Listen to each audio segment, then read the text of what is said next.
살면서 이렇게 보면 죄를 지었다, 연약하구나, 내가 낙심할 때가 있다, 이런 것을 느낄 때가 있습니다.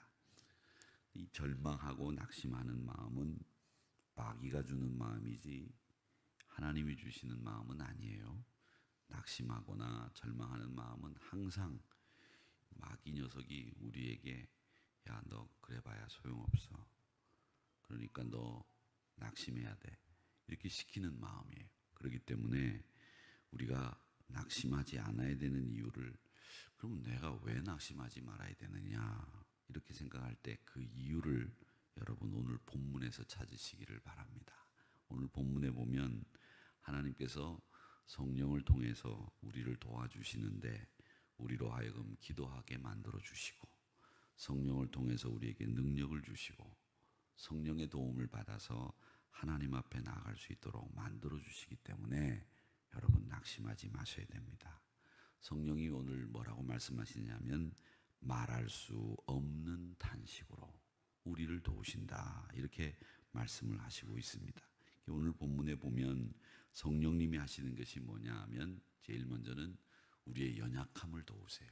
여러분의 연약함 이걸 도와주시는 분이고 또 하나는 말할 수 없는 탄식으로 우리를 위해 기도하시는 분입니다. 그리고 세 번째로 오늘 성령님이 하시는 일은 뭐냐면 우리를 위해서 기도해 주시고 계시다 그렇게 말씀을 하고 있습니다. 그러니까 하나님의 뜻대로 살도록 기도해 주시는 분이 성령 하나님, 우리를 위해서 말할 수 없는 탄식으로 간구하시는 분이 우리 하나님, 우리의 연약함을 도우시는 분이 우리 하나님이시다 그렇게 우리 성령님이시다 그렇게 얘기를 하기 때문에 여러분 낙심하거나 절망하지 마셔야 됩니다. 항상 용기를 잃지 않고 승리하는 여러분들이 되시기를 주님의 이름으로 축원합니다. 성령님이 우리를 도우시는데 제일 먼저 연약함을 도와주신다 그렇게 얘기를 합니다. 이 연약함이라고 하는 것은 아스데나이아라고 하는 그리스 말로 그렇게 씁니다. 이 말은 우리 육신이 쇠잔해져서 연약해지는 것을 가리키는 말입니다. 우리가 건강이 나쁜 상태, 질병에 걸린 상태를 이 바로 나약함, 연약함이라고 하는 말로 똑같이 쓰는 말인데 우리 사람은 죄를 이렇게 만나면 죄를 이길 수 있다 이렇게 생각하시면 큰일이에요. 죄는 우리가 이길 수 있는 게 아니에요. 죄는 예수님이 우리에게 힘을 주셔서 이길 수 있도록 만들어 주시는 거지 내 힘으로는 이기는 게 아니란 말이죠. 왜? 그게 나하고 비슷한 녀석이거든요. 내가 가지고 있는 이 성정이라고 하는 이 녀석이 말이죠. 죄를 짓도록 자꾸 만들어요. 그 마음부터 없애는 게 중요한데 그 마음을 구원받은 사람들은 서서히 없어져 가는 거죠. 그러나 우리 안에는 죄의 경향성이 남아있다. 제가 누차례 말씀을 드렸습니다. 그렇기 때문에 죄 짓고 싶은 마음이 남아있고 그 다음엔 고난당하면 연약해지고 낙심하고 싶은 마음이 드는 게 우리 인생이란 말이에요. 우리 인생을 우리 스스로 해결할 수가 없는 거예요. 그래서 하나님이 오늘 뭐라고 말씀하셨느냐? 보혜사 성령을 우리에게 보내주셨다 그렇게 말씀을 하시는데 이 보혜사라고 하는 말은 쉽게 얘기하면 이런 말이에요. 변호사예요. 우리를 대신해서 하나님 앞에 가서 하나님 아무개는요 괜찮은 사람이에요. 하나님 아무개는요 하나님이 지켜주셔야 돼요. 억울하지 않습니까? 이런 이야기를 대신 해주는 변호사 그렇게 생각하시면 됩니다. 그래서 죄를 지은 사람이나 억울한 사람이나 누명을 쓴 사람을 도움 주는 변호사와 같이 우리에게 철저하게 도움을 주시는 분이 보혜사 성령 하나님이 바로 우리에게 도움을 주시는 분이다 라고 하는 겁니다. 시편 118편 5절에서 7절 말씀에 보면 다윗 왕이 이렇게 고백합니다. 하나님 내가 고통 중에 여호와 하나님 앞에 부르짖었더니 여호와께서 응답하시고 나를 광활한 곳에 세우셨도다. 여호와는 내 편이시라. 내가 두려움이 없나니 사람이 내게 어찌할꼬. 여호와께서 내 편이 되사 나를 돕는 자 중에 계시니 그렇게 이야기를 합니다. 내 편이 되어서 나를 돕는 자 중에 계시는 분이 누구냐? 하나님이시다. 이걸 다윗이 시편 118편에서 말씀하고 있습니다. 여러분, 보혜사 성령님이 여러분 편이 되어 주시고 여러분을 도와주신다고 말씀하시는 것이 시편 118편 5절 이하의 말씀입니다. 고통 중에 있을 때, 어려움 중에 있을 때 하나님을 찾고 하나님을 하나님을 향해서 부르짖는 사람들은 반드시 하나님의 도우심을 받는 겁니다. 그렇기 때문에 여러분, 부르짖어 기도하고 하나님의 도우심을 받는 보혜사 성령의 연약함을 도우시는 능력을 여러분들이 날마다 체험하시기를 주님의 이름으로 축원합니다. 요한복음 14장 16절 말씀에 보면 아주 이 말씀이 유명한 말씀이에요. 예수님이 고별 설교를 하시는 장면인데, 이 요한복음 14장 16절은 이 동방교회하고 서방교회가 나누어지는데 결정적인 구실이 된 말씀이기도 하고요. 또 이 말씀은 성령님이 어떻게 오셨느냐 이런 논란의 종지부를 찍는 말씀이 요한복음 14장 16절의 말씀이에요.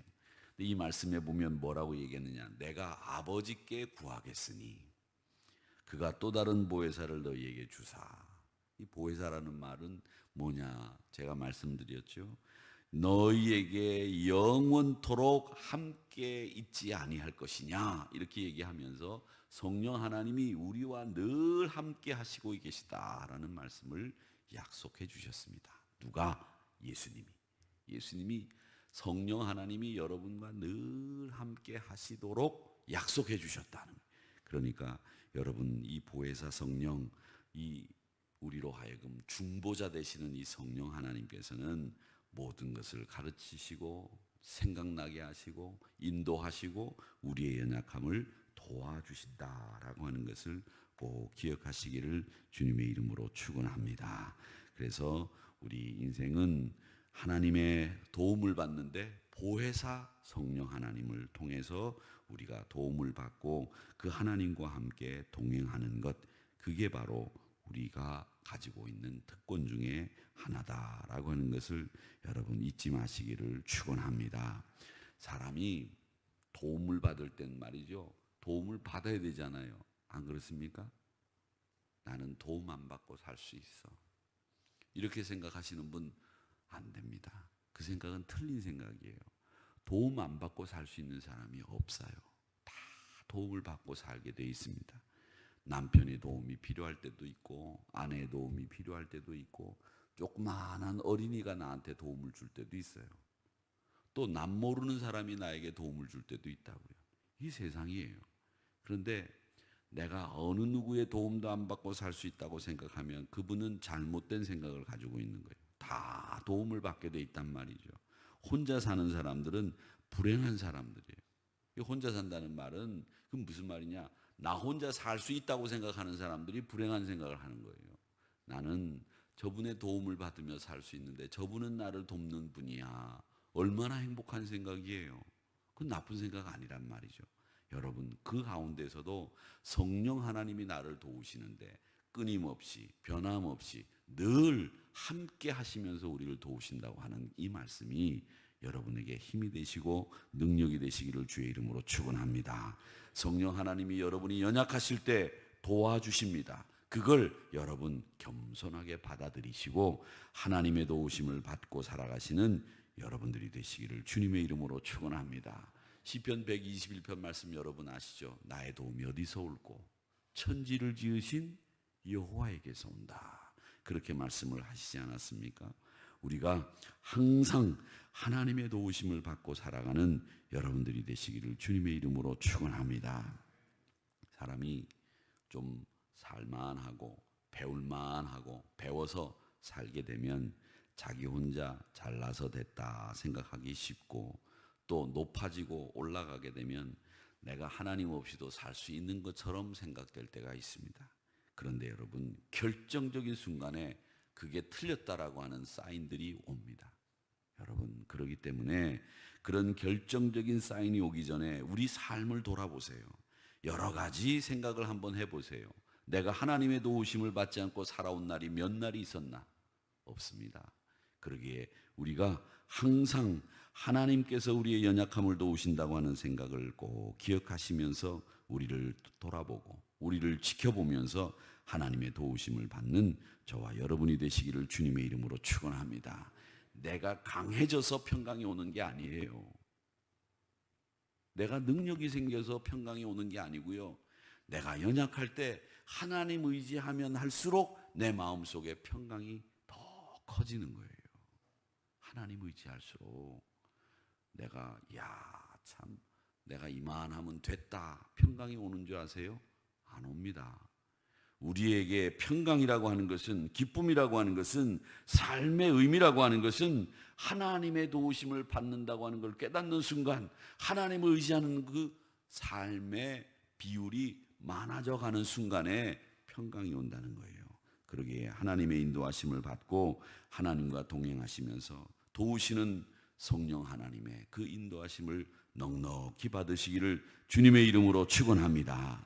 또 하나, 성령께서 우리를 위해서 도와주시는 것이 탄식으로 친히 간구해 주신다, 그렇게 말씀을 하셨는데, 이 말할 수 없는 탄식이라고 하는 것은 뭐냐면 성령이 충만해서 하나님과 교제하는 거예요. 말할 수 없는 탄식이, 즉 영으로 기도하는 겁니다. 우리가 어떻게 기도할지 몰라서 기도조차 못하는 극심한 고난을 만날 때 있는데, 성령께서는 그때 우리를 위해서 하나님께 기도해 주신다는 거예요. 여러분, 고통당하셨을 때, 여러분들이 힘들 때 기도가 나옵니까? 기도도 막혀요. 너무 힘들면. 그때 기도를 못한다고 했을 때 하나님이 우리를 어떻게 보시겠어요? 그때 나서는 분이 누구냐면 성령 하나님이 나서는 거예요. 우리 마음속에 하나님 힘듭니다, 기도도 안 나옵니다, 답답합니다, 이럴 때 성령 하나님이 탁 나서셔서 말할 수 없는 탄식으로 하나님 앞에 기도해 주신다는 거예요. 얼마나 성령 하나님이 좋으신 분이냐. 누가복음 22장 31절 말씀해 보면 예수님이 사도 베드로에게 뭐라고 말씀하시냐? 야 시몬아, 봐라, 사탄이 밀 까부르듯이 너희를 향해서 그렇게 청구한다. 너희들을 유혹하고 너희들을 넘어뜨리게 한다. 그런데 내가 너희들을 위해서 믿음이 떨어지지 않도록 기도를 했다. 그러니까 너는 돌이킨 후에 네 형제에게 가서 너희 형제들의 믿음을 굳건히 만들어 주어라. 이 말씀이 뭐냐? 베드로야, 너 믿음이 떨어져서 내가 너를 위해서 기도할 터이니 믿음을 굳건히 하고 너도 가서 다른 형제들이 실족하거나 믿음이 떨어진 형제들이 있으면 믿음을 굳세게 만들어 주어라. 그렇게 말씀을 하고 있습니다. 이게 예수님이 우리를 향해서 중보를 명령하신 내용이에요. 어떤 분들은 그런 얘기합니다. 중보 기도는 예수님만 할 수 있는 기도입니다. 그렇기 때문에 중보 기도라는 말은 예수님에게 해당되는 말이기 때문에 우리는 중보라는 말을 써서는 안 됩니다, 뭐 이런 얘기를 하시는 분들이 계신데, 아니에요. 누가복음 22장 말씀해 보면 예수님이 베드로에게 분명히 말씀하셨거든요. 너도 가서 믿음이 없는 형제들을 위해서 기도해 줘라. 그들을 굳건히 해 줘라. 중보하는 역할을 해라. 이렇게 말씀하셨거든요. 여러분, 믿음이 떨어지지 않기를 위해서 기도하셔야 되겠지만 성령 하나님이 말할 수 없는 탄식으로 우리를 위해서 기도해 주셨듯이 저희들도 여러분들을 위해서 서로 중보하면서 기도해 주시기를 주님의 이름으로 축원합니다.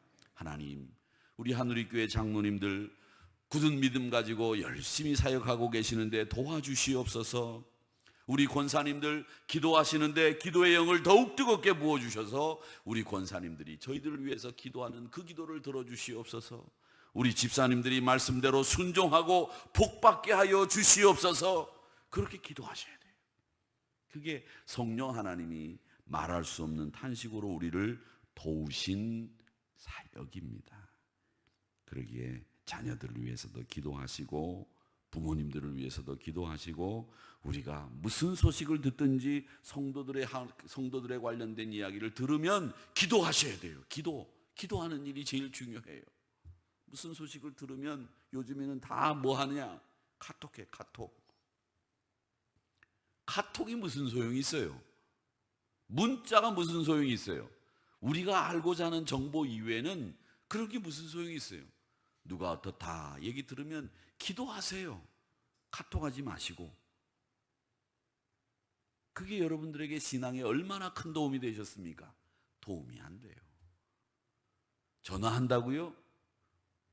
우리가 전화를 많이 한다고 해서 여러분 우리 신앙이 마음이 평강해지나요? 아닙니다.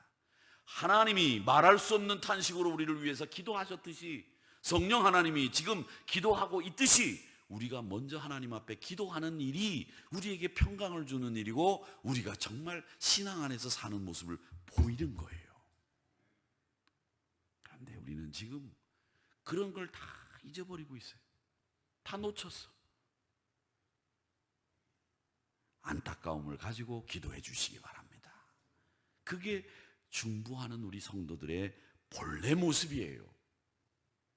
그래서 성령을 탄식케 하는 일이 없어야 되겠지만 우리가 어렵고 힘들 때 말할 수 없는 탄식으로 성령 하나님이 우리를 위해서 기도해 주셨듯이 여러분도 누구든지 믿음에 관련된 형제들의 소식을 듣거나 그 이야기를 들을 때 여러분들이 먼저 기도하는 일, 그게 정말 필요하다는 것을 잊지 마시고 기도하시기를 주의 이름으로 축원합니다. 또 하나, 성령께서는 하나님의 뜻대로 간구하시는데 뭐냐면 이 하나님의 뜻대로 간구한다는 말은 우리가 기도할 수 있도록 하는데 기도가 하나님의 뜻과 일치하게 만들어 주신다는 거예요. 우리가 하나님의 뜻과 위배된 기도를 하면 어떻게 되겠어요? 안 되죠. 하나님의 뜻에 딱 맞는 기도, 그 기도를 할 수 있도록 만들어 주신다. 오늘 27절 말씀에 보면 뭐라고 얘기하시냐? 마음을 살피시는 이가 성령의 생각을 아시나니. 그렇죠? 이는 성령이 하나님의 뜻대로 성도를 위하여 간구하심이니라. 그랬어요. 하나님의 뜻대로 성령님이 간구하신다니까 이 말은 뭐냐? 우리가 하나님의 뜻에 맞게 기도할 수 있도록 성령 하나님이 우리를 도와주신다는 말도 되는 거예요. 여러분, 그래서 하나님의 뜻대로 사는 게 중요한데 여러분, 하나님의 뜻대로 살 수 있도록 성령님이 도와주시는 거예요. 우리가 과거 일은 알지 않습니까? 근데 현재 지금 5분 후에 일어날 일도 사실 우리가 잘 몰라요. 미래는 더더욱 모르고 이 불확실한 미래를 사는 우리들을 향해서 우리의 생각, 우리의 주장 외치면 어떻게 되겠습니까? 여러분, 하루 앞도 모르는 게 우리 인생길인데 우리는 마치 1년 뒤도 10년 뒤도 다 아는 것처럼 그렇게 말하고 그렇게 행동할 때가 있는데 그럴 때마다 여러분 하나님 앞에 섬뜩하게 느껴야 돼요. 하나님, 내가 어떻게 10년 뒤를 압니까? 내가 어떻게 하루 뒤를 압니까? 아무도 모르는 거예요. 그렇기 때문에 우리가 구해야 될 것은 뭐냐? 하나님의 뜻을 구하는 일, 그게 정말 중요한데 하나님의 뜻을 구하고 하나님의 은총을 구하고 하나님 앞에 어떻게 하면 내가 순종하며 살 수 있는지 그걸 물어보는데 그걸 하나님이 딱 하나님의 뜻에 맞도록 살아갈 수 있도록 성령 하나님이 우리를 도와주신다라고 하는 겁니다. 여러분, 어떻게 살고 계십니까? 제가 그렇게 전화를 드리면 우리 성도님들이 올여름에 다 뭐라고 대답하셨다고요? 70~80%는 어떻게 사셨습니까? 여쭤보면 아이고 에어컨 속에 삽니다. 그렇게 대답을 하셨다고 말씀드렸는데 정확한 대답은 뭐냐? 어떻게 사셨습니까? 성경 말씀대로 살았습니다. 이렇게 대답하는 저와 여러분이 되시기를 축원합니다. 하나님 앞에 가서도 나중에 어떻게 살다 왔니? 그렇게 물어보실 때 성경 말씀대로 살다 왔습니다. 이렇게 대답할 수 있는 우리가 되어야 됩니다. 잠언 19장 21절 말씀에 보면 솔로몬이 뭐라고 그랬느냐? 사람의 마음에는 많은 계획이 있어도 오직 하나님의 뜻만 온전히 서리라. 그렇게 말씀하셨어요. 뭐만 쓴다? 하나님의 뜻만 온전히 쓴다. 사람에게 이런 생각 저런 생각하는 게 많이 있다고 할지라도 마지막에 가서 완전하게 이루어지는 것은 하나님의 뜻, 그것밖에 없습니다. 그러기에 여러분, 그 선택이 하나님의 뜻대로, 내 생각이 하나님의 뜻대로 되어지기를 간절하게 기도하면서 우리로 하나님의 뜻에 맞게 기도하도록 도와주시는 성령 하나님의 그 도우심이 여러분과 함께 하시기를 주님의 이름으로 축원합니다.